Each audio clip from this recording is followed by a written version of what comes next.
Hello, it's Tony Hoty here, and today we're going to be talking about handling objections, one of my favorite topics.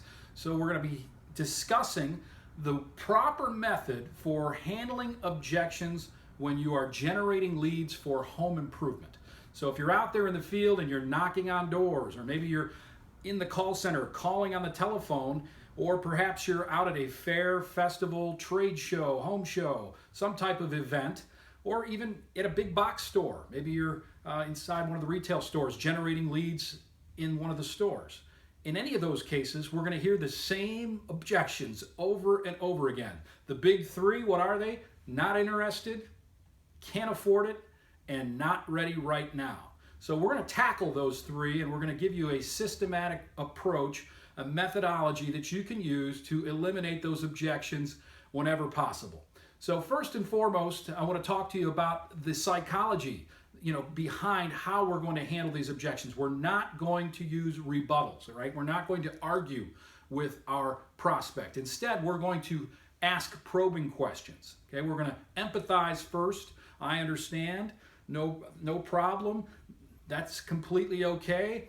And then after we're done empathizing, we're going to ask some probing questions because we want to seek to understand before we wish to be understood. And furthermore, we want to embrace the ideology that people really don't care how much you know until they know how much you care. So we want to ask questions. We want to take an interest in our prospect. So having said that, I want to give you three outstanding questions that you should memorize. You should master these three questions and the sequence of these questions so that you can handle these real common objections. So if a prospect gives you, I'm not interested, if they're still got friendly enough disposition and they're not irritable, I would at that point say, let me ask you a question. Is updating your bathroom, for example, something you're ever going to do? Is replacing your windows something you're ever going to do? Emphasis on the word ever. Is replacing the roof something you're ever going to do? That's going to be the number one question, getting that baby commitment, that tiny commitment that this is a project that they are going to do someday, right? So, I'm not an amateur on the Bible myself, but everybody seems to know this old story that Jesus turned water into wine.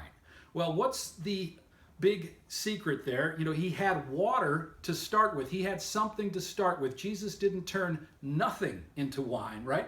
So we're going to ask that really important question. Is this something you're ever going to do? Because we need a little bit of water to start with. If they say, no, this is not something we're ever going to do, I move on to the next prospect. So let's focus on the ones that say, yes, this is something I'm going to do someday.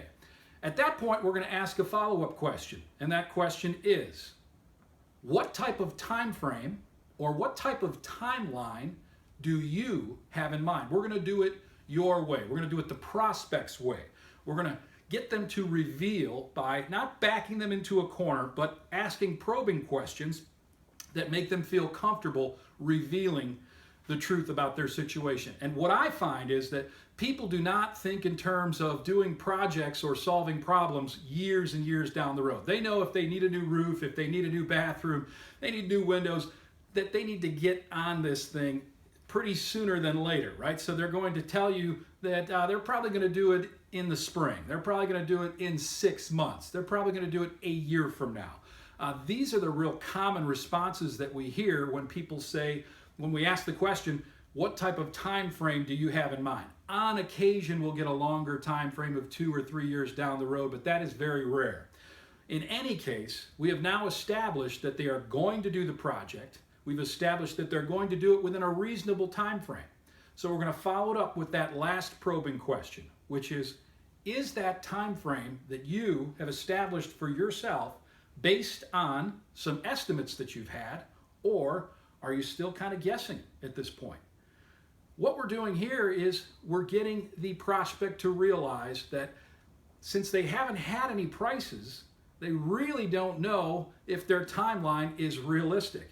And if they haven't had any prices from our company, then they really haven't been given all the information they need to make an intelligent decision. So we're going to help usher the prospect to that conclusion with these three magical questions. That's, is this something you're ever going to do? What type of timeline do you have in mind? And is that timeline based on some estimates that you've had, or are you still kind of guessing at this point? 3 outstanding questions for handling objections, handling the most common objections. This line of questioning works for can't afford it, not interested, and not ready right now. So I implore you to put those questions to work. Use it as a funnel that will actually take the objection and help you usher your prospect to the conclusion that they haven't gotten all the information yet because they haven't gotten a quote from you yet.